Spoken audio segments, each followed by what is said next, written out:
பாரதிய ஜனதா மூத்த தலைவரான திரு இல கணேசன் மூலம் தொலைபேசி இணைப்பில் இருக்கிறார். வணக்கம் சார், இணைப்பில் வந்ததற்கு நன்றி.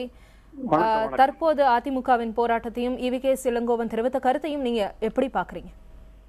அரசியல் என்பது மக்களை எந்த நோக்கத்திலே வழிநடத்தி நாட்டை எந்த பாதையிலே கொண்டு செல்வது என்பதில் வெவ்வேறு கட்சிகளுக்கு இருக்கிற கொள்கை வேறுபாடு மாத்திரமே அப்படி ஒன்று இருக்குமானால், ஆனால் தனிப்பட்ட முறையிலே விரோதமாக இருப்பது, குறிப்பாக தனிநபரை தாக்குவது, தரக்குறைவாக பேசுவது என்பதெல்லாம் அநாகரிகமானது.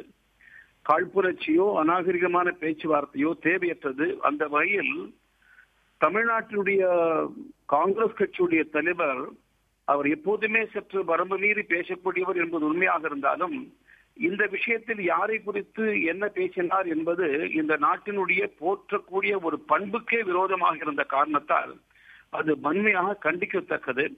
ஆனால் காங்கிரஸ் கட்சியே தரம் தாழ்ந்து விட்ட பிறகு இவரும் அந்த தரத்துக்கு ஏற்பவே தாழ்ந்திருக்கிறார் என்று நான் தெரிந்து கொள்கின்றேன். காரணம், இந்திய வரலாற்றில் இதுமுறையில் எந்த அளவுக்கும் இல்லாத அளவுக்கு முதன்முறையாக ஒரு அகில இந்திய கட்சியினுடைய தலைவர், எதிர்கட்சி தலைவரே நாடாளுமன்றத்தின் நடுப்பகுதிக்கு வருகிறார்.